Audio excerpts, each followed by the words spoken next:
How did you find out that you were invited? What was the invitation process? Did you get a phone call?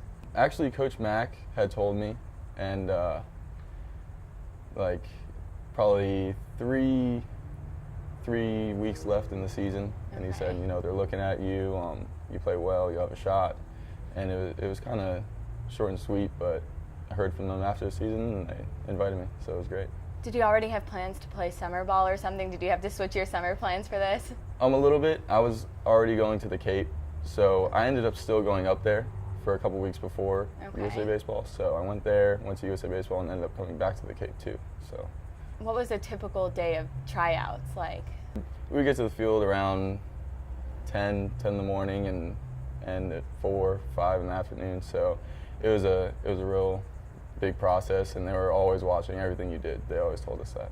Was there a difference in coaching style that you could tell from like playing for FAU versus trying out for Team USA? I wouldn't say a huge difference. I mean, we have great coaches here, and I love the coaches here, but we did have West Coast coaches, which are 2 different styles, So I would say it was a little different in that aspect, but both had great coaching staffs.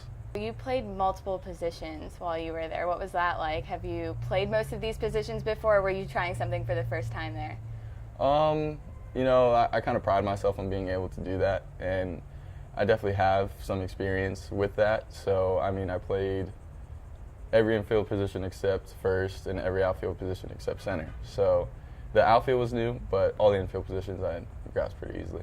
So what was your reaction when you found out you made the final 24-man roster? I called Coach Mack, and I told him, and he was real happy for me.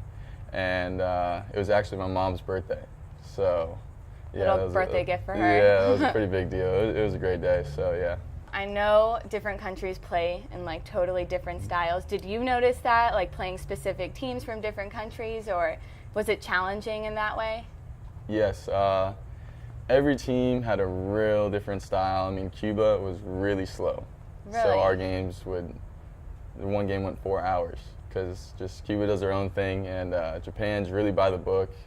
It's more of like their coach is like a sensei, like a master, and they're really they look up to their coaches, so everything's by the book. Okay. And every team had a really different aspect, but it was good to see. Did you find it challenging, or was it easy to catch on to how they did things? It was kind of cool. You pick up on different people's games and kind of add it to your game. So I think seeing all the different aspects of the different countries, will just help me become a better baseball player. What's the biggest lesson you learned in this experience? I would say just being around all those different great baseball players and all the differences of why they're great, So everybody has their own unique thing they bring to the table in a baseball field, so using yours to your ability and maybe adding someone else's. What does it say to you that you were the only player that was from Conference USA? Did that give you a sense of pride? Absolutely. I mean, I feel like, Conference USA sometimes gets overlooked for the talent we have in our conference, and, just maybe putting our name out there was, I feel like my biggest accomplishment was putting our team on the map as FAU and, putting Conference USA on the map. So our conference is great, and I think we're going to get some notoriety pretty soon. Do you think that there's something that you brought, that you learned from FAU or that you learned from Coach Mack that you were able to bring to the team that maybe other players weren't able to? Those players are pretty good. I mean, they're all really talented, and I was just happy to be out there. But, I mean, absolutely, I feel like I bring my own kind of style and play, and I definitely gave 110% out there every time I stepped out there, which was my biggest aspect. I was just there to help in any way I could, which was the fun part, So what was your most memorable moment of the entire experience? Making a lot of great friends.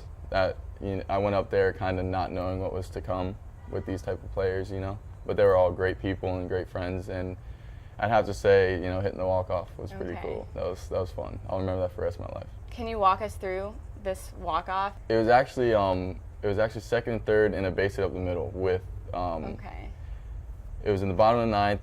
We hadn't scored yet. It was 1-0, and there was 1 out, and they put in a lefty as a reliever, and there was a lefty coming up, and I was just sitting there. like waiting, and the coaches didn't do it till the last second. They're like, all right, get up there. So I went up there, and I was like, I'm just going to be aggressive and hope for the best, you know. And, you know, things happen in weird ways, and it was first pitch, and base hit. Awesome. Yeah. Did you get a Gatorade shower? Yeah, it was crazy. It was fun. I guess the last thing I'd ask you is, after this experience, like, do you feel more prepared to take on, this might be your final season at FAU, and I'm really looking forward to seeing what you're going to do this season, but do you feel more prepared now? Yeah, I mean, absolutely. You know, just all your experiences build up and, you know, create that confidence going into your junior year and senior year and your last year. So I think the main thing is just the leadership role now. You know, you've been through so much, and you just pass it down to the younger guys and help them out. Well, I'm sure you're going to be great at it, and best of Thank luck you. to you this season. Appreciate I'm it. really excited to see how you do. Thank you.